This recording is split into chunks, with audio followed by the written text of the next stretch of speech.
¿Cómo estás? Dios te bendiga en esta tarde. Un placer poder llegar a tu hogar a través de este medio cada domingo y poder compartir la palabra del Señor. Realmente agradecidos por este tiempo maravilloso que Él nos da y nos permite hacerlo. El tema que quise tocar hoy trata con el orgullo. Y el título es ¿Orgulloso yo? ¿No? Con un signo de pregunta, porque normalmente nosotros no aceptamos nuestra condición orgullosa. O sea, a veces sí decimos tengo cierto orgullo, pero a veces no podemos discernir realmente si lo somos o no. Y quiero empezar con, había un chiste muy antiguo que se hacía en la iglesia de una persona que decía que antes él daba gracias a Dios porque antes era vanidoso, pero ahora era perfecto. Y realmente, bueno, eso demuestra a veces lo que a veces pensamos de nosotros. Ahora Dios me cambió y soy mejor. Cuando Dios nos va cambiando y nos va haciendo mejores, lo que se va notando en nosotros es la humildad y no el orgullo.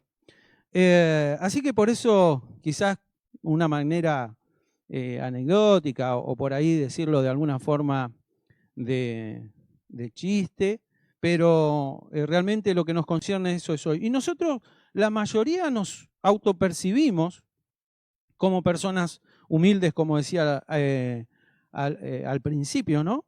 Ahora, eso es lo que yo autopercibo de mí. ¿Por qué? ¿Y por qué consideras que soy humilde? Pues soy humilde porque soy sociable, hablo con las personas se acercan, no tengo problema. Y por ahí son dos cosas distintas, el ser sociable con el ser orgulloso, ¿no es cierto? La otra pregunta sería, uno es la autopercepción. Yo me percibo sencillo, humilde, pero ¿qué dice tu esposo? ¿Qué dice tu esposa? ¿Qué dicen tus hijos? ¿Qué dice tu amigo? ¿Qué dice tu vecino? Porque quizás hasta el amigo, ¿no? Tus hijos, tu esposa, pero cuando tu vecino, tu compañero de trabajo, tu compañero de escuela, de estudio, ¿cómo te perciben en la iglesia los hermanos? Pero por sobre todas las cosas, ¿cómo te percibe Dios? ¿Cómo te ve Dios? Y así que quiero hablar un poquito de esto, ¿no? Alguno puede decirme, bueno, yo no vivo de los demás, de lo que dicen los demás realmente no me interesa, a mí no me importa, ¿no? Y cuando yo digo a mí no me importa lo que dicen los demás, estoy entrando en el orgullo. Quiero parafrasearte un poco lo que dijo Jesús en Mateo capítulo 16, en el verso 13, Jesús le pregunta dice, a los discípulos, dice, ¿quién dice la gente que soy yo? ¿O qué dicen de mí? ¿Quién soy? Y algunos dicen, tú eres el Hijo del Hombre, tú eres Elías, tú eres este, ¿no? Y luego le pregunta a los más cercanos, a los discípulos. O sea, le interesaba qué pensaba la gente de él, quién decían que era, y también le interesaba en la cercanía a sus discípulos, quién dicen que soy. Y ahí es cuando Pedro le dice, tú eres el Hijo del Dios viviente, ¿no? Y Jesús le dice, esto no te lo revela carne ni sangre, sino mi Padre que está en los cielos. O sea, que a Jesús le importaba. Entonces, por lo tanto, nosotros no podemos decir, la verdad que no me importa lo que dice la gente. Yo no vivo de lo que dice la gente. En un contexto es entendible, pero fíjese esto ahora. La Biblia dice también en Mateo 5:11, dice que cuando nosotros somos bienaventurados, cuando hablen mal de nosotros, ¿sí? Por causa del Señor, o que se nos persiga y digan toda clase de mal, mintiendo. Entonces, quizás cuando nosotros entendemos que las personas están hablando de nosotros en una forma inapropiada porque realmente están mintiendo, entonces nosotros podemos entender que somos bienaventurados. Ahora, la otra pregunta es, si lo que están diciendo es verdad sobre tu vida, si lo que están manifestando sobre mi vida es una verdad, ¿qué debo hacer? Entonces, ahí es donde nosotros tenemos que corregirnos y ver qué es lo que está pasando en nuestro corazón, en nuestra vida, y tomar la decisión adecuada en cuanto a si realmente lo que están diciendo de mí es una verdad. Si me dicen le debe al almacenero y es verdad, tengo que reconocerme y pagarle al almacenero, ¿cierto? Entonces, y no solo reconocerme, pedirle perdón o lo que sea, ¿no? Volver o restaurar Ministerio esa, GPS situación, ¿no es cierto? Ahora, lo más importante es cómo nos ve Dios. Es quien nos recibe en sus Vuelvo a brazos repetir, al nacer. cómo me puede ver mi esposa, cómo me pueden ver mis hijos. Eso tiene una importancia, porque un padre orgulloso, un padre que se la cree, un padre que esto, lo otro, va a influenciar, va a generar problemas, padre, madre, hijo, porque esto es para todos, esta palabra, para quien sea que la esté escuchando, y va a influenciar o va a generar una familia conflictiva, porque el orgulloso siempre está en conflicto, porque él tiene que sobresalir y él es el que tiene que ser reconocido. Entonces, quiero que nosotros veamos, y le quiero dar un tip para el día de hoy, ¿no?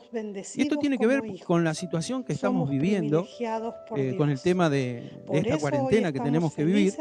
Y el presidente acaba de decretar una nueva cuarentena en la zona del AMBA, donde se vuelve a fase 1 prácticamente, eso es lo que tenemos entendido. ¿No? ¿Y cuántos obedecemos esto?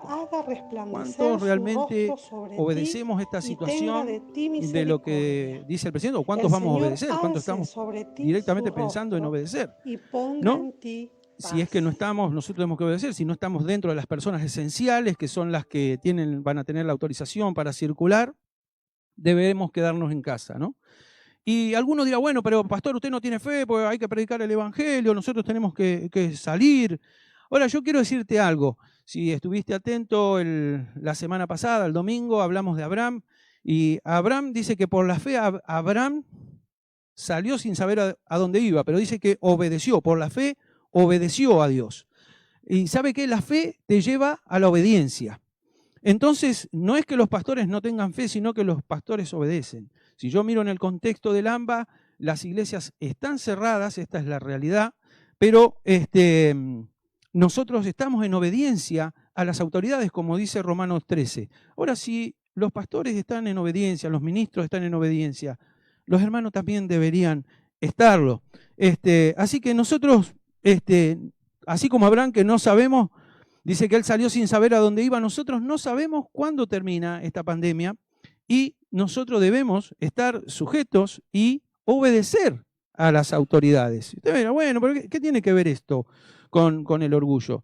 Es que muchas veces nosotros decimos, no, porque yo tengo fe, por eso salgo y predico, ¿no?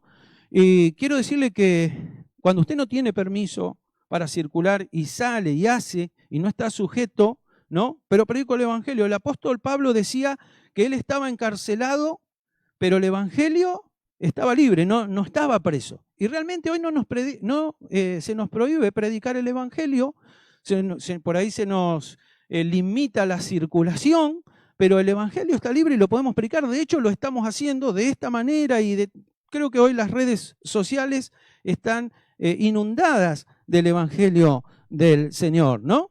Así que esto es importante que nosotros lo podamos entender, pero acuérdese que la fe lo lleva a la obediencia. ¿Y sabe lo que lo lleva a la desobediencia? El orgullo, y ahora lo vamos a ir también viendo. Dicho esto, quiero compartirle algunas definiciones del orgullo, ¿no? El orgullo es un sinónimo también de la soberbia. Y la soberbia es la sobrevaloración del yo.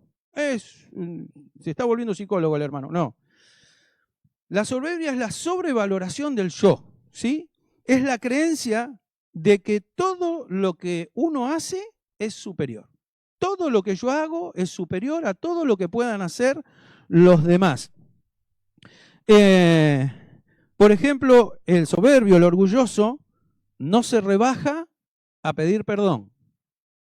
¿Se entiende? Porque él cree que tiene una altura que no puede rebajarse a pedir perdón. Está diciendo, yo estoy en una altura que ustedes no la tienen. Y también el orgulloso le cuesta pedir ayuda, porque por ahí está necesitando la ayuda. Esto lo vemos en muchas situaciones de la vida cotidiana, donde hay personas que por orgullo no piden ayuda. Y realmente eso es soberbia, eso es orgullo. Quiero definirle vanidad de alguna manera. Vanidad es la confianza exclusiva en las cosas vanas o vacías, de ahí vanidad, ¿sí? Y es el engreimiento de gloriarse, el creerse, gloriarse en bienes materiales o espirituales, deseando ser visto, admirado, halagado por los demás. ¿Conoce a alguien así? Algunas también variantes o algunos variantes del orgullo es la prepotencia, que es la opinión de uno mismo exaltada a un nivel crítico. Mi opinión es la que vale. ¿Conoce a alguno de esos que son de los que yo tengo la última palabra? La opinión de él o de ella es la que va a prevalecer. No sé si es buena o mala, pero él se lleva la última palabra. Y eso es prepotencia. Dentro del orgullo entra también la arrogancia, entra la altivez, ¿no? Y obviamente lo contrario al orgullo es la humildad, la modestia, la sencillez. Quiero hacer otra aclaración. A veces asociamos la humildad con la pobreza. Y esto es algo que nosotros debemos distinguir. Porque normalmente decimos es una persona humilde porque su condición social es pobre, pero lo que realmente define es eso, es una condición social. Ser rico o ser pobre es una condición social y no tiene que ver con el orgullo o con ser humilde de corazón. Entonces, tenemos que entender ese tipo de definiciones porque si no confundimos. ¿Sabe que hay ricos humildes, por ahí son los menos, pero los hay? Hay ricos que son soberbios, que son orgullosos, porque la Biblia habla de eso también, porque él basa su poderío, su sustento en lo que tiene, ahí se apoya en sus riquezas, pero también hay pobres que son orgullosos, también los hay, también los hay. Entonces, ¿sabe que el Evangelio no es una cuestión de condición de clase, si sos rico o sos pobre? Jesús dice que vino a salvar y a rescatar lo que se había perdido. Y eso tiene que ver con las personas, con las almas, no con la condición de rico o pobre. Jesús le hablaba a todos, a ricos y a pobres. Y quiero decirle algo, que por decirlo de alguna manera, Jesús tuvo gente como José de Arimatea, que era una persona que tenía o manejaba un dinero, estaba Lidia también después, que también eran personas que ayudaban en la obra, costeaban las cosas. Entonces, nosotros no tenemos que tener una percepción de humildad por ser rico o ser pobre. Dios lo que mira es nuestro corazón. Y ahí es donde radica el orgullo o donde radica la humildad de nuestra vida, ¿no es cierto? Así que es importante que nosotros tengamos en cuenta esto y que a la hora de nosotros transmitir el Evangelio no hagamos acepción de personas. No, a este no le voy a hablar porque este tiene plata o esto o lo que sea. Pero puede tener plata, pero tiene necesidad de Dios. Tiene necesidad de salvación. Así que el Señor nos ayude. Y con respecto, vamos a ir a la Biblia ahora, a hablar, dadas estas definiciones que nos encuadran un poco en el tema, quiero ir a la palabra de Dios y quiero que me acompañe al libro de Daniel en el capítulo 4. Y en este capítulo habla de un rey que no conocía a Dios, o por lo menos el Dios que nosotros conocemos no era su Dios. Y para hacerle una introducción, es el rey Nabucodonosor. Él es un rey del imperio babilónico, o sea, tenía un imperio, no era un rey menor, era alguien que tuvo un imperio. Y llega un momento ahí que el imperio babilónico se extiende y sitia la ciudad de Jerusalén. Y este rey manda a que tomen a los muchachos, a algunos príncipes, a lo mejorcito del pueblo de Israel así, y que se los lleven a Babilonia para enseñarle la lengua y a escribir. Ellos tenían la escritura, eran caldeos, y para enseñarlos, para instruirlos en la lengua caldea. Y esto es lo que pasa, como para ponerlo en contexto, ¿sí? Después pasan otras circunstancias con Daniel, pero eso es en el capítulo 1, cuando nos dice que fue llevado a Babilonia. Y en esas circunstancias Nabucodonosor conoce a Daniel y sabe que en Daniel hay un espíritu superior, que es el espíritu de Dios que habitaba en él. Y tiene en el capítulo 4, que es el que nos va a tocar o que vamos a meditar en esta tarde, sabe que el Nabucodonosor dice lo siguiente. En el versículo 2 dice: conviene que yo declare las señales y milagros que el Dios Altísimo ha hecho conmigo. Cuán grandes son sus señales y cuán potentes sus maravillas, su reino sempiterno, y su señorío de generación en generación. Lo que estaba diciendo es: el reino de Dios no tiene fin. Y él decía: conviene que yo declare todas estas señales y milagros que el Dios Altísimo, lo llama él, hizo o ha hecho conmigo. Y dice el verso 4, dice: yo, Nabucodonosor, estaba tranquilo en mi casa y floreciente en mi palacio, y vi un sueño que me espantó. Y ahí le voy a narrar, le voy a tratar de resumir, pero lo que sueña este varón: estaba tranquilo en su casa, él era el dueño del imperio, manejaba el imperio, estaba en su palacio, estaba tranquilo, y en esa tranquilidad que él tenía, estaba quizás recostado y viene un sueño, una visión sobre su mente, y él comienza a ver lo siguiente: ve un árbol gigante, grande, con raíces profundas y que llega al cielo, con una copa frondosa y con ramas. Y dice que en la sombra de ese árbol iban las bestias a cobijarse del sol, y que en las ramas anidaban las aves del cielo. Y no, entonces dice, pero dice: después escuché una voz del cielo, de un vigilante del cielo, que dijo: corten, derriben el árbol y saquen el fruto, recojan ese fruto, y que no se pongan más las bestias del campo ahí abajo para resguardarse, y que las aves del cielo no puedan estar ahí, y solo dejen las raíces. Y da una forma, una explicación de cómo tenían que quedar esas raíces. Y entonces él se turba, tiene este sueño, y es como nosotros nos levantaríamos así sobresaltado, ¿no? ¡Wow! ¿Qué pasó? Transpirado, me imagino yo. Y cuando sucede esto, él empieza a llamar a todos los entendidos que había allí en Babilonia, para que le puedan dilucidar, le puedan hacer entender lo que significaba este sueño. Y nadie de los que estaban ahí, de los que él mandó a traer, pudo descifrar el sueño. Pero él dice: hay alguien más, lo trae a Daniel, porque él sabía, dice Daniel, él mismo, Nabucodonosor, le cambia el nombre a Belsasar, que era un nombre del Dios de él.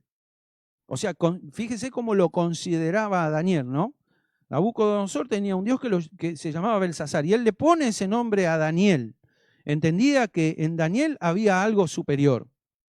Pero cuando viene Daniel, el rey le cuenta, le transmite todo el sueño, todo lo que le dije recién, entonces a grandes rasgos, ¿no? Y le explica: pasó esto, vi esto, pasó así.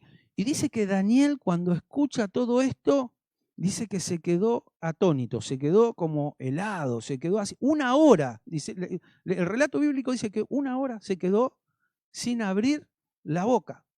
Se quedó tremendo. Y el rey lo apura y le dice: bueno, decime lo que... Pues, veo que estás como perplejo, pero es porque entendiste lo que interpretaste el sueño, así que decime, no me des vuelta, decímelo. Y no era que Daniel daba vuelta, simplemente Daniel, cuando le empieza a decir, dice: yo desearía que este sueño no fuera para vos y que fuera para tus enemigos, para los que te desean mal.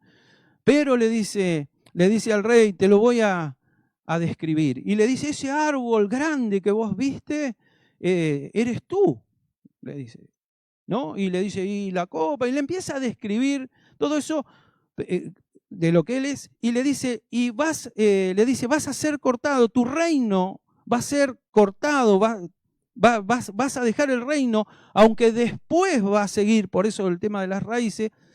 Le dice, después vas a seguir, pero vas a ser cortado. Y vas a andar, le dice así lisa y llanamente, vas a andar como las bestias del campo.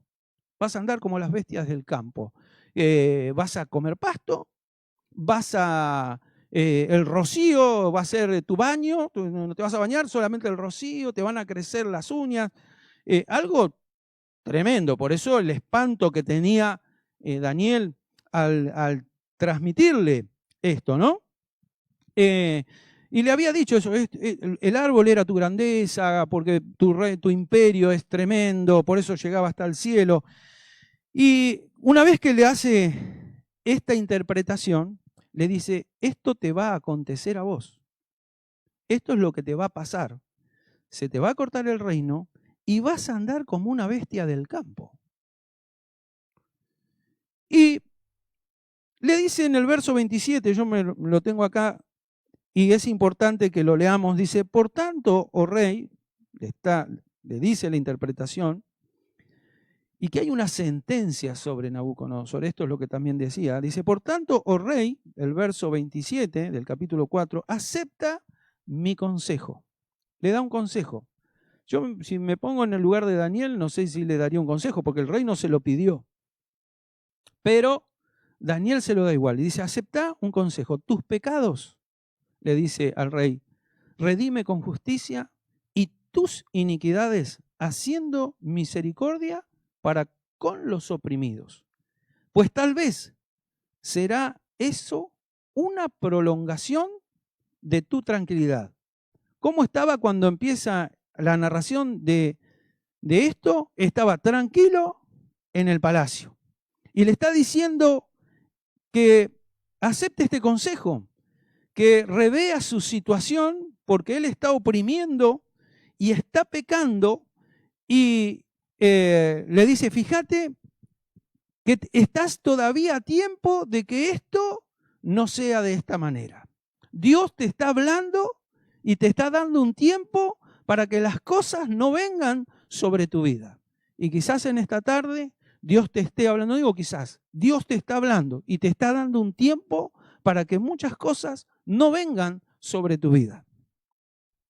El verso 28 dice lo siguiente, todo esto vino sobre el rey Nabucodonosor. Lo que Dios habló se cumplió. Al cabo de 12 meses, Dios le dio un año. Bueno, entonces nosotros decimos, bueno, por ahí Dios me da un año. No, realmente los tiempos de Dios, ni vos ni yo podemos determinarlos. Lo que sí sé que Él es misericordioso y que Él nos habla, nos aconseja y nos da tiempo para que nosotros podamos corregirnos. Pero evidentemente Nabucodonosor no escuchó, o si lo escuchó, no lo tuvo en cuenta al consejo. Y cuando nosotros a veces no tenemos en cuenta el consejo es porque nos creemos a alguien. Quizás dijo, bueno, este es uno de los príncipes de Israel, tendrá esto, pero yo soy el rey. El imperio es mío. ¿Y este me viene a dar un consejo a mí? ¿Alguna vez le pasó? Dice que al cabo de 12 meses, paseando en el palacio real de Babilonia, habló el rey, verso 30, dijo, ¿no es esta la gran Babilonia que yo edifiqué?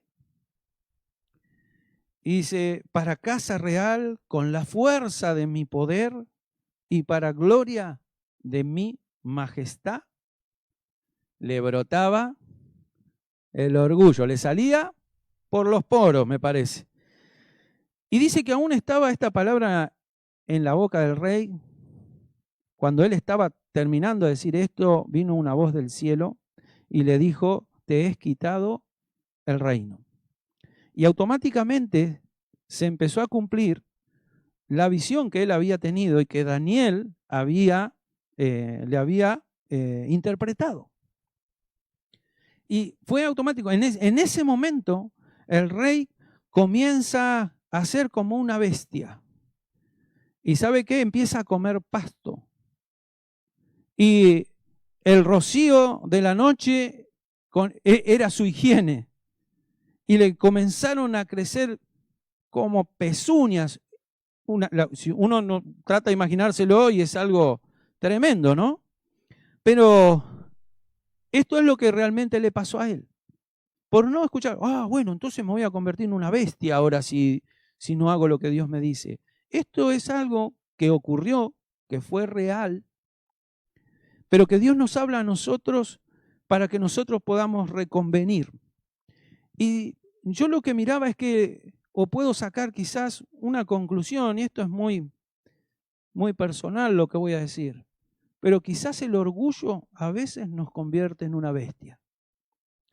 Porque sabe que la bestia atropella, la bestia no mira, no anda mirando si, no sé, a veces tenemos un animal doméstico, como puede ser un perro, y recuerdo cuando nosotros teníamos los chicos, mis hijos eran pequeños y por ahí el perro es más grande, y no es que el perro los quería lastimar, pero pasaba y por ahí los tiraba porque era más grande y era tosco, y es así.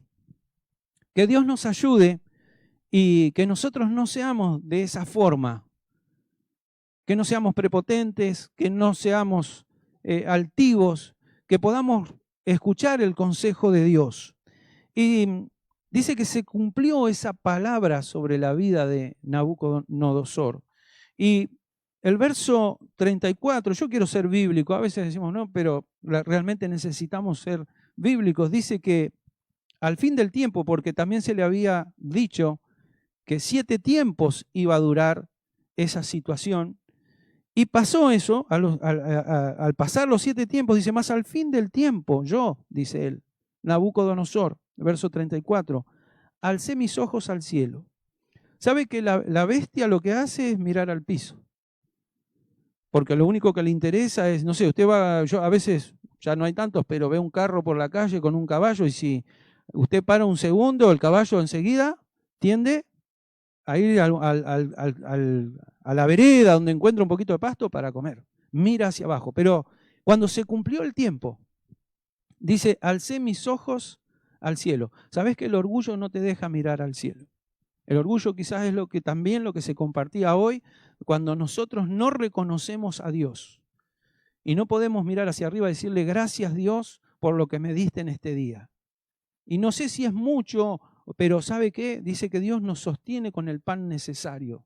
Y si nosotros tenemos sustento y abrigo, tenemos que darle gracias a Dios. Dice que alzó sus ojos al cielo y su razón le fue de vuelta, porque estaba como un loco, actuaba así. Quien lo veía, este está loco. Anda en 4 patas, como una bestia, come pasto. Era algo fuera de razón. Y dice, me fue de vuelta la razón.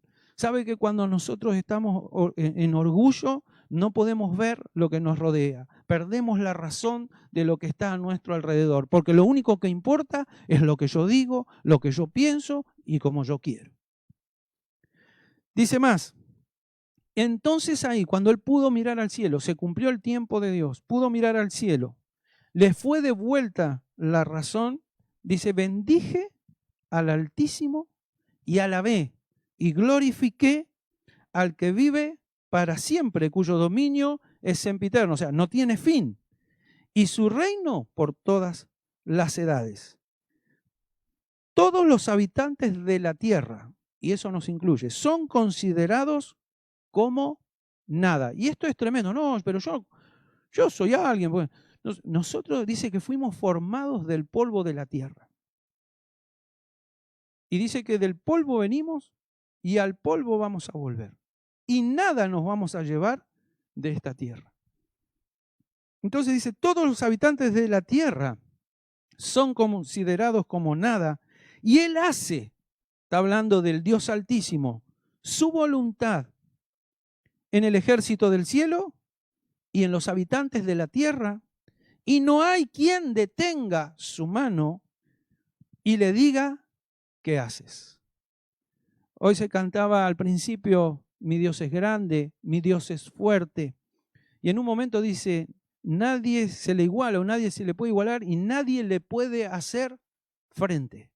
Quiero decirte que nadie le puede hacer frente a Dios, porque Dios es soberano, es altísimo y lo que Él determine va a ocurrir. Ni siquiera este hombre, que era el que manejaba un imperio. Nosotros nos cuesta quizás pensar en forma de imperio, porque hoy tenemos países, pero un imperio ocupaba lo que hoy sería cantidad de países, tenía pueblos dominados. El imperio persa o babilónico fue tremendo. Ahora, él decía, tuvo que reconocer al Dios Altísimo, que hacía como él quería, en el cielo, en la tierra, y que nadie le puede decir a Dios qué haces. Lo que hizo Dios con él fue humillarlo. Dice, en el mismo tiempo, dice el verso 36, mi razón me fue devuelta y mi majestad, lo que le hablaba de las raíces en su momento, mi majestad de mi rey y la majestad de mi reino, mi dignidad, mi grandeza, volvieron a mí. Y mis gobernadores, mis consejeros me buscaron y fui restablecido en mi reino y mayor grandeza me fue añadida. ¿Sabe cuándo ocurrió esto? Después de que él reconociera que había un Dios altísimo que hace lo que quiere, que él determina, y no es un capricho, él hace lo que quiere. Porque nosotros usamos, hace lo que quiere, como si fuera un caprichoso. Dios no es caprichoso, Dios sabe lo que hace. ¿Y por qué lo hace? Pero nosotros no tenemos sinceramente ni derecho a preguntar. Nosotros lo que tenemos que hacer es decirle gracias, Señor, y obedecer lo que Él nos manda. Así que dice que fue mayor su grandeza. Y el verso 37 vuelve a repetir y dice, ahora yo, le fue devuelto el entendimiento, ahora tiene mayor grandeza, dice, ahora yo, dice, alabo, engrandezco y glorifico al Rey del cielo, porque todas sus obras son verdaderas, sus caminos justos, y Él puede humillar a los que andan con soberbia. Que Dios nos ayude a que nosotros podamos realmente entender la palabra de Dios. Y como le dije al principio, era un rey que tenía un imperio y que no era una persona que se había relacionado con Dios desde un primer momento, sino que Dios fue a su encuentro y le hizo ver quién era él, y que si él estaba allí gobernando era porque Dios lo había permitido y porque Dios quería. Quiero contarle o resumirle otra historia de otro rey también, pero este es del pueblo de Israel. Y esta historia está basada en el libro de Primera de Samuel, y vamos a hablar del rey Saúl. Y quiero ser conciso también, pero es necesario que lo hagamos. Dice la Biblia así, este es otro rey, pero este sí era del pueblo de Dios, del pueblo de Israel. Y es el primer rey que surge en Israel. La Biblia narra que los jueces anterior a él eran los que llevaban el pueblo adelante junto con los profetas. Y el pueblo de Israel dice, no, nosotros ya no queremos que nos manejen. Le dice a Dios, no queremos que nos maneje un juez o que decida un juez, sino que queremos un rey como todos los demás. Y en estas circunstancias es en la que Dios les da un rey, y ese rey es Saúl. Y el profeta que estaba, y sacerdote que estaba en aquel tiempo, y también juez, es Samuel. Y yo quiero leerle esto porque es importante. En 1 Samuel, capítulo 10, verso 1, dice que Samuel toma un recipiente con aceite, una redoma, y lo unge. Y le dice lo siguiente, yo le voy a parafrasear para avanzar, y dice, ¿no te ha ungido Jehová por príncipe sobre su pueblo Israel?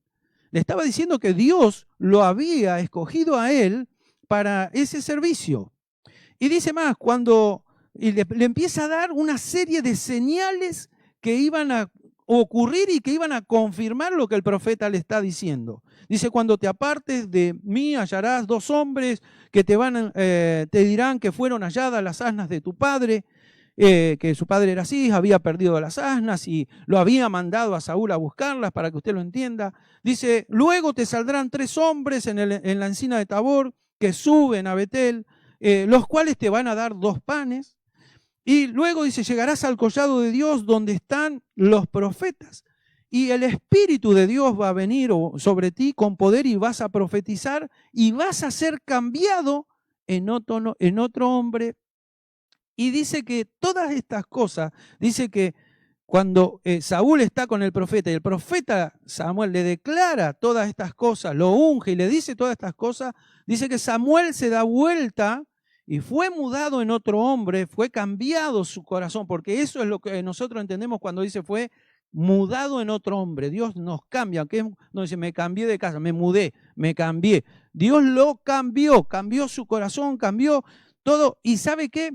Él se va y en ese día, en ese mismo día, acontecen todas estas señales que el profeta le había dicho. Lo que estaba diciendo era un rey puesto por Dios y Dios lo había señalado y le dijo, yo te puse y estas son las señales para que vos entiendas que yo te puse.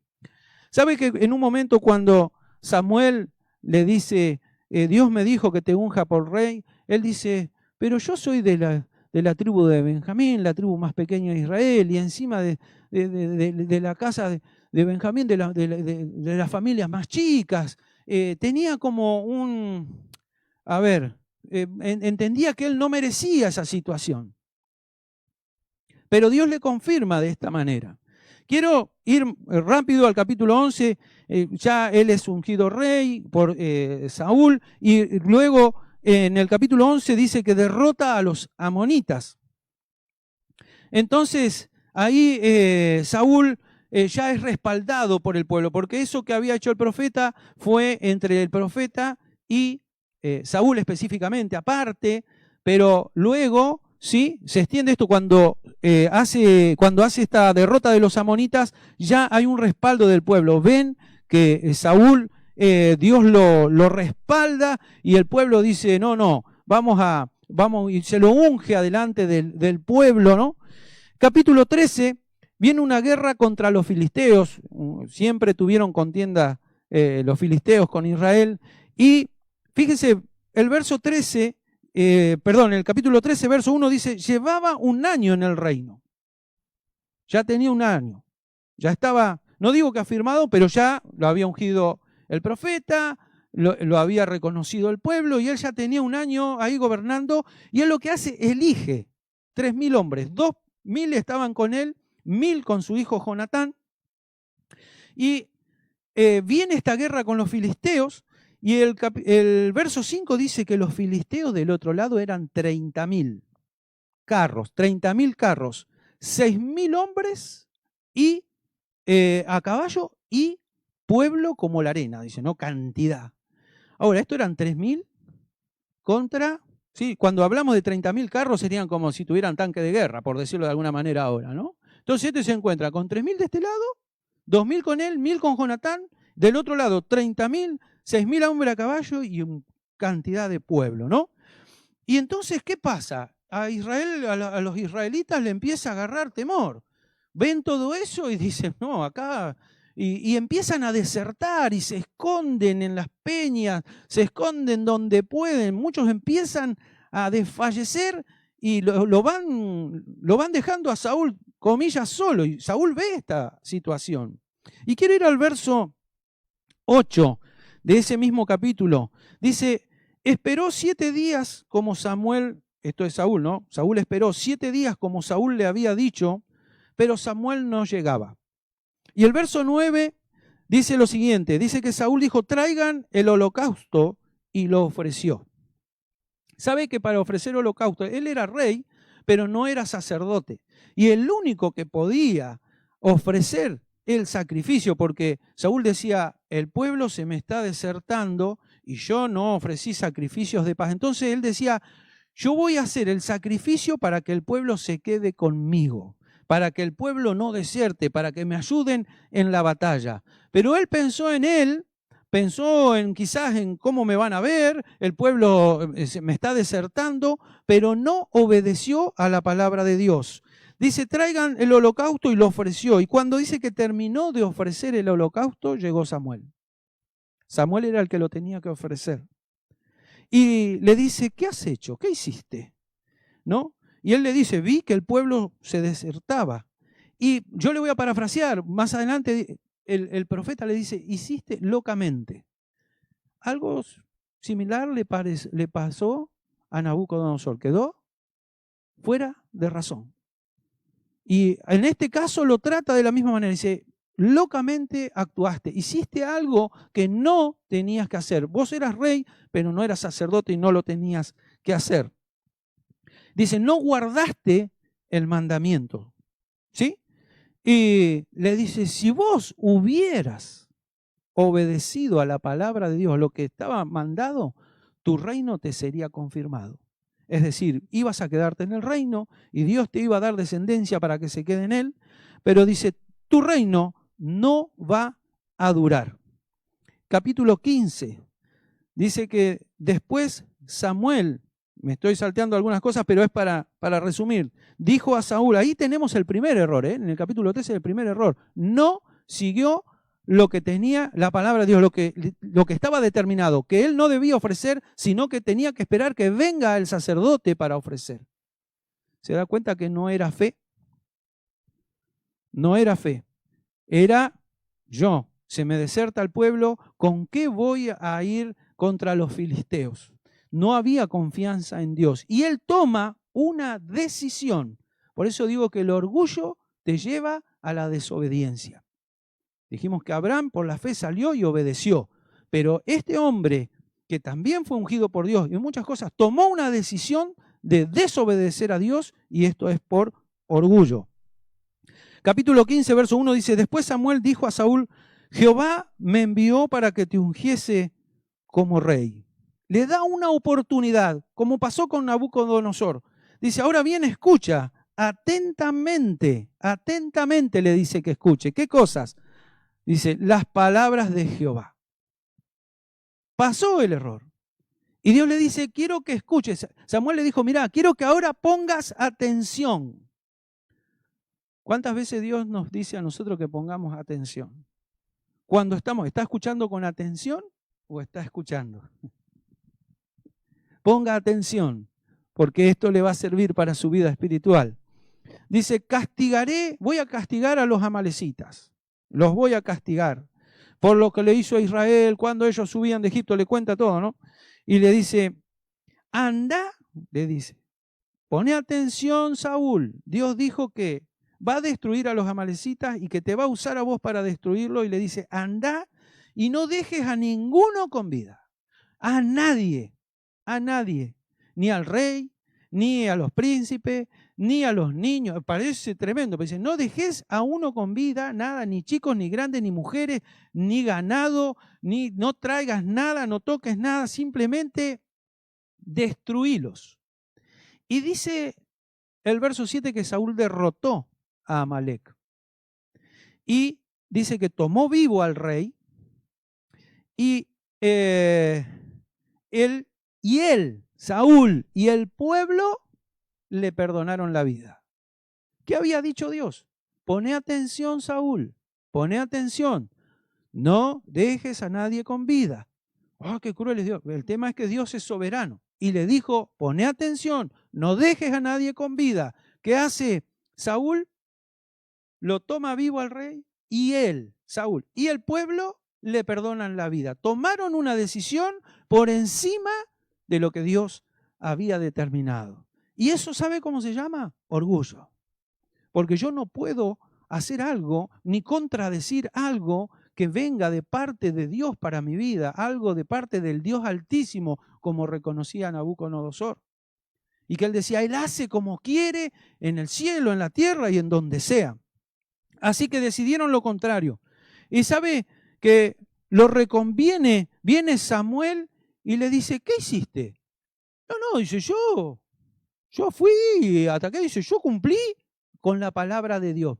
¿Sabe a qué también lo lleva el orgullo? A mentir. Porque sabe que dice, no, yo cumplí con la palabra de Dios. Y no había cumplido, porque él fue, pero no cumplió con la orden de Dios. Y fíjese, dice, Samuel no era tonto el profeta, y le dice, yo escucho unas vacas, algo, unos mugidos, algo, escucho por ahí, ¿eh? Y él le dice, dice, no, dice, lo que pasa, dice, que yo, dice, el pueblo y yo, el pueblo decidimos perdonarle la vida y trajimos lo mejor, pero para ofrecerle, trajimos vaca y todo esto, pero para ofrecérselo a Dios. Dios no le había pedido eso. Cuidado con ofrecer sacrificios que Dios no te pide. Cuidado con hacer lo que yo quiero hacer porque me parece que lo tengo que hacer y Dios no me manda. Que el Señor nos ayude. ¿Y sabe lo que le dice? Me impactó esto también. Samuel, el profeta, le dice, en el verso 17, le dice, aunque eras pequeño a tus ojos. ¿Recuerda cuando yo dije que cuando Samuel lo va a ungir? Él le dice, yo soy de la tribu de Benjamín, yo soy de las familias más pobres, de los que no tienen. ¿Qué entendía ahí? Saúl se había visto como una persona que no merecía. Y acá él le recuerda, dice, aunque eras pequeño a tus ojos, le dice, no te hizo Dios jefe de las tribus y Jehová te ungió. Ahí hubo algo que se metió en él y como diríamos nosotros hoy, se la creyó. Se la creyó. Eras humilde, le estaba diciendo, pero ahora te la crees. ¿Sabe? Saúl sigue como obstinado, porque también el orgullo te lleva a obstinarte. No porque lo que yo digo es, no porque yo lo dije y es así. Y como decía yo, es el que tiene la última palabra. El verso 20, no quiero ser muy extenso, pero Saúl dice en el verso 20, dice, no, dice, yo le obedecí al mandamiento de Dios. Dice, yo obedecí. ¿Sabe por qué? Dice la voz de Jehová. Fui a la misión. Dios le mandó la misión. Andá y destruí. Yo fui a la misión. Fíjese cómo la va tergiversando. Lo traje a Agag. Sí, lo trajiste vivo. Dios te dijo que no le perdones la vida. Dice, y destruí a los amalecitas. ¿Sí? Pero el pueblo tomó del anatema. Fue el pueblo el que hizo las cosas. Yo no tengo nada que ver. Y quiero decirle algo. ¿Quién era el rey? ¿Sabe que en una guerra anterior él le dijo a todos los hombres de Israel que tenían que salir a la guerra y que no podían comer nada hasta que no acaben con los enemigos? Ahora, él tenía una autoridad sobre ellos y dice que ninguno comió. Después la historia, véala, está ahí donde hablamos cuando comienza, por ahí por el capítulo 10, 11. Dice que cuando el único que comió fue el hijo de él porque no sabía la orden que había dado el padre, fue Jonatán. Pero él le dio una orden y todo el ejército, todo el pueblo lo cumplió, no comió. Y dice que estaban, claro, veían al otro ejército y ellos desfallecían porque estuvieron peleando todo el día y no habían comido. ¿Y qué tiene que ver con esto? No, el pueblo tomó el anatema, yo no tengo nada que ver. ¿Quién era el que daba las órdenes, el que decía se puede o no se puede? Entonces era él. Entonces por eso digo que se miente, el orgullo te lleva a la prepotencia, a la mentira, a justificar cosas que no son. No, yo fui a la misión que Dios dijo. No, yo traje al rey. No, yo tomé, ¿se entiende? Y Samuel le dice algo que los lectores de la Biblia lo conocen. Dice Samuel, dice en el verso 22, dice, Dios no se complace tanto en holocaustos y víctimas como en que se obedezca su palabra. El obedecer, ¿sí? ¿Quién puede obedecer? ¿Sabe quién puede obedecer? El humilde. ¿Quién puede obedecer de corazón? Porque a veces te dicen hacer tal cosa y tenés que obedecer. Pero el que puede obedecer de corazón es la persona humilde. Y dice, el obedecer, el prestar atención es mejor que todo lo que vos podés ofrecer en sacrificio, en todos los animales que tenían que matar y todo eso para ofrecer. El prestar atención, vuelvo a lo mismo, ¿estás prestando atención a lo que Dios te quiere decir en esta tarde? ¿Estás prestando atención? Que Dios nos ayude. Y le da unos tips más que dice, porque como pecado de adivinación es la rebelión. ¿Qué es la rebelión? El orgullo. dice que el diablo, Satanás, se rebeló contra Dios. Y como ídolo, la obstinación. No, yo hice lo que me mandaron a hacer. A mí me dijeron que vaya contra Amalek, yo fui. Yo lo agarré a Agag y cumplí. Yo estaba obstinado, no había hecho lo que Dios le había mandado, pero él seguía diciendo de que sí. ¿Y sabe lo que hace Saúl? Dice que Saúl se reconoce en el verso 23, dice porque como pecado de adivinación es la rebelión, ¿sí? Y como ídolo la obstinación. ¿Sabe qué es la obstinación? Como el cabeza dura. No. Pero fíjate, pero fíjate, no presta atención, no escucha. Y el verso 24 dice, Saúl reconoce, yo he pecado. Dice, temí al pueblo y consentí. Ahí empezamos a ver la verdad de la milanesa, diría alguno, ¿no? Yo le tenía miedo al pueblo porque pensé que se me iban a ir o ellos querían eso y yo se lo di. Temí al pueblo y consentí. ¿Qué dio? El consentimiento. Así que el pueblo tomó el anatema porque ellos son así, ellos fueron los malos. Consentí a la voz de ellos.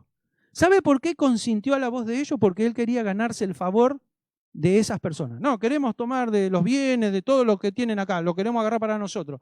Y él, para no quedar mal con ellos, para ganarse el favor, ¿sabe qué necesita alguien orgulloso? Que lo halaguen. Qué buen rey, mirá, nos da las cosas, mira, todo esto es para nosotros, ¿no? Eso es lo que quiere. Ser halagado, ser el vanidoso, el altivo. Yo soy el que les... Miren, ganamos y ahora pueden agarrar los despojos. Él quería ser reconocido de esa forma. Dice, ¿no? Quería ganarse el favor del pueblo. Mi pregunta es, ¿y el favor de Dios? Por eso, en esta tarde, qué bueno que vos y yo podamos ganarnos de alguna manera. No es ganarse porque es gracia, pero el favor de Dios en nuestra vida, no siendo orgullosos, sacando el orgullo de nuestra vida, sacando nuestra altivez. ¿Sabe lo que nos separa de Dios muchas veces? O casi siempre es el orgullo. Como se decía, no necesito de Dios, no necesito de esto, no necesito de los hermanos, no necesito del vecino, no necesito de nadie. Y sabe, Samuel le dice algo más. Le dice, desechaste la palabra. Quizá en esta tarde estás escuchando este mensaje y está en vos y en mí tomar esta palabra o desecharla. Le dice, desechaste esta palabra, le dice Samuel a Saúl. Por lo tanto, Dios también te desecha del reino. Tremendo, fuertísimo, fuertísimo. Un hombre que fue nombrado por Dios, fue escogido por Dios, Dios dio señales de que él era el hombre, que empezó de una forma humilde, pero que después se la creyó y Dios lo sacó. Por eso que Dios da gracia al humilde y resiste al soberbio.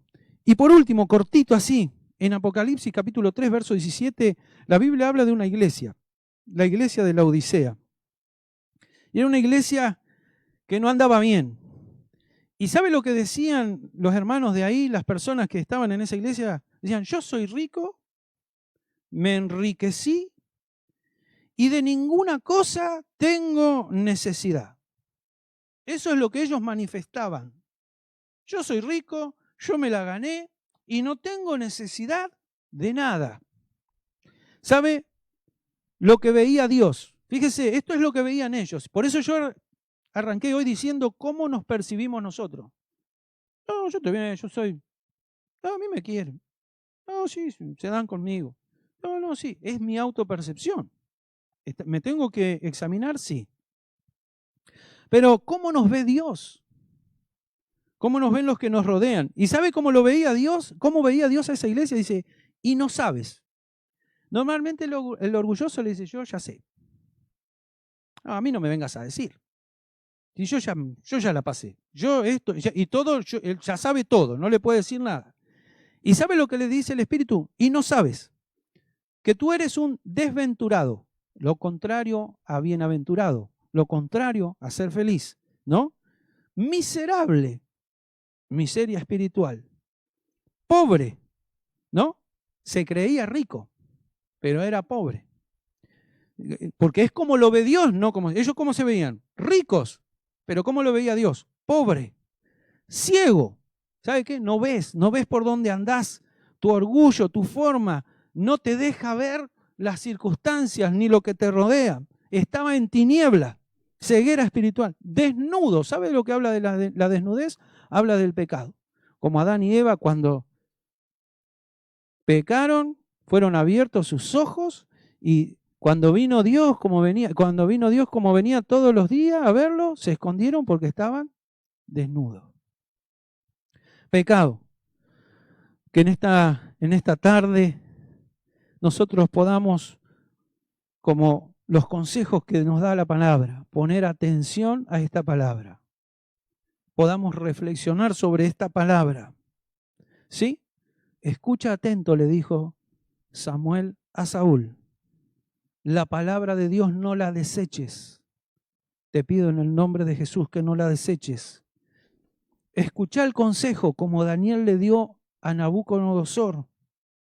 Le dio un consejo, le dijo, fíjate cómo podés hacer porque hay tiempo. Todavía hay un tiempo, Dios te da un tiempo para reconvenir. Así que si esta palabra impactó en tu vida, no la deseches. Y yo creo que sí, porque tengo una certeza. Hay algo que acá nos da certeza y nos da convicción de lo que estamos hablando. Y esta palabra no vuelve vacía. Yo sé hoy que hay personas que están siendo tocadas por esta palabra. Y tenés que dejar tu orgullo, tenés que dejar tu altivez y tenés que reconocer que hay un Dios altísimo que hace como quiere, en el cielo, en la tierra, y que nadie le puede decir por qué lo haces, sino solamente nosotros reconocerlo a Él. ¿Sabe? Por contraposición, quiero terminar orando, pero quiero decirle esto, luego les dejo como siempre con una alabanza que va a ser de mucha bendición para tu vida. ¿Sabe que el libro de Filipenses, la carta de Filipenses, en el capítulo 2, verso 6, hablando de Jesús, dice lo siguiente, el cual, siendo en forma de Dios, Jesús, no estimó el ser igual a Dios. ¿Sabe quién quiso ser igual a Dios? El diablo. Él quiso ser igual a Dios. Pero Jesús, que es parte de la Trinidad, Padre, Hijo y Espíritu Santo, dice, no estimó el ser igual a Dios como cosa que aferrarse. No, yo soy hijo de Dios, yo soy parte de la Trinidad, de acá no me sacan. No. ¿Sabe qué dijo? Dice, sino que se despojó a sí mismo, tomando forma de siervo. ¿Cree que esto le cabe a un orgulloso? Hecho semejante a los hombres. Dios hecho semejante a nosotros. Y estando en la condición de hombre, se humilló a sí mismo, haciéndose obediente. Por eso le digo que la humildad es lo que nos lleva, o la fe es lo que nos lleva a obedecer. Haciéndose obediente hasta la muerte y muerte de cruz. Totalmente opuesto al orgullo. Quiero en esta tarde orar. Y ahí donde estás, que puedas reconocer tu situación. Sabe que la Biblia, cuando nosotros participamos de los sacramentos, de la cena del Señor, en un momento dice, cada uno examínese a sí mismo. Y como siempre les digo en esos momentos, no es para que miremos a otros, es para que nos miremos a nosotros. Toda esta palabra viene para nosotros, para nuestra vida, para que yo no me compare con. ¿Sabe que tengo que mirarme en el espejo de la palabra? Porque la palabra me refleja a Jesús. Mi pregunta es, cuando yo miro la Biblia, cuando yo me miro por la palabra, ¿la imagen que veo es la de Jesús? Es un espejo la palabra. Y en esa imagen yo me miro acá en la Biblia y digo, ¿veo a Jesús o veo todavía a Pablo? Que podamos ver a Jesús. Porque si vemos a Jesús, cuando nosotros nos miramos conforme a la palabra de Dios, significa que estamos en Él, que estamos humillados bajo la poderosa mano de Dios. Así que quiero que puedas hacer esta oración. Y si hay orgullo, no te lo puedo decir de otra manera, si hay orgullo, si hay altivez, si hay arrogancia en tu vida, en tu corazón, que no, y ¿sabes qué? No te deja ser feliz, porque tenés que mantener ese orgullo, tenés que mantener esa arrogancia, tenés que ser como el omnipotente constantemente, y no podemos porque somos hombres, somos personas, somos de carne y hueso. El único Dios altísimo es el Señor. Así que te invito a orar y que puedas pedirle al Señor que reconvenga en tu vida, que transforme tu vida, que transforme tu corazón, que mude tu corazón, que lo cambie y que te dé un corazón de carne, un corazón con el cual tú puedas y yo podamos obedecer a Dios y poner por obra su palabra y escuchar este consejo de Dios y no desestimarlo, porque todavía hay tiempo para tu vida y para mi vida. Oramos, Padre, en el nombre de Jesús. En esta tarde te damos gracias por tu palabra y te doy gracias por cada persona y cada hermano que está mirando, Señor, a través de este medio. Señor, sabemos que, como digo y dice tu palabra, no vuelve vacía, sino que es prosperada para lo que fue enviada.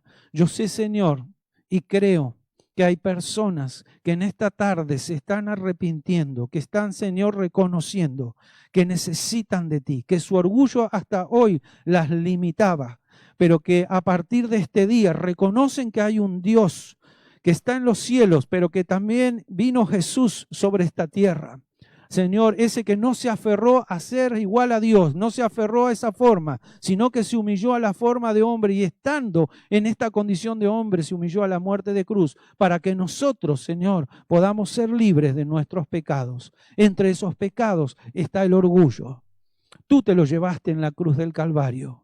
Señor, tú fuiste humilde por naturaleza. Señor, tú eres humilde porque tú eres, Señor, como dice tu palabra, que tú eres manso y humilde de corazón. Que cada uno de los que están escuchando pueda reconocerse en el nombre de Jesucristo de Nazaret. Señor, yo envío a través de tu Espíritu Santo la gracia de Dios, la ministración de tu Espíritu Santo sobre cada vida, sobre cada corazón, rompiendo, Señor, ataduras, yugos. Señor, rompe todo orgullo, no solo orgullo natural, orgullo espiritual, córtalo en el nombre de Jesús. Señor, si tú nos diste un don, es para que la gloria sea para ti. Tú nos usas como instrumentos donde tú eres el que brillas, donde tú eres el que te glorificas. Bendigo a cada uno de los que están escuchando. Amén y amén. Dios te bendiga. Con la ayuda del Señor nos estaremos conectando el domingo que viene. No te olvides que el martes tenemos la oración en vivo. Y ahora no te desconectes. Escuchá esta alabanza porque tiene que ver, ¿sabes con qué? Con menguar, con que nosotros dejemos que el Espíritu Santo de Dios tome dominio de nuestra vida y que crezca en nosotros. Dios te bendiga, nos estamos viendo el próximo domingo. Yo quiero más de ti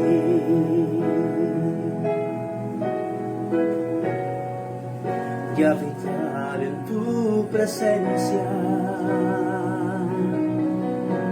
menguar para que crezcas tú. Cada día seré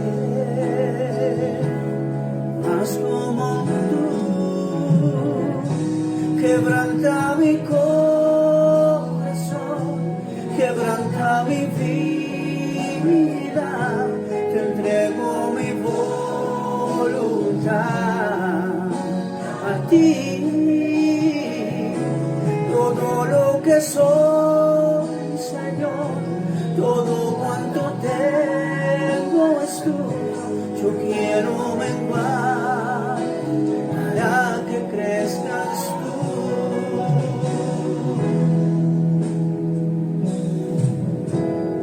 Yo quiero más de ti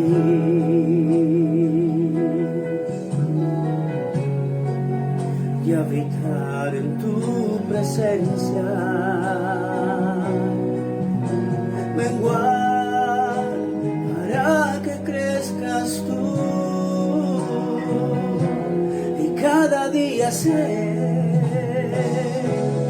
más como tú. Quebranta mi corazón, quebranta mi vida, te entrego mi voluntad a ti. Todo lo que soy, Señor, todo cuanto tengo es tuyo. Yo quiero menguar para que crezcas tú. Quebranta mi corazón, quebranta mi vida, te entrego mi voluntad a ti. Todo lo que soy, Señor, todo cuanto tengo es tuyo. Yo quiero menguar para que crezcas tú. Yo quiero menguar para que crezcas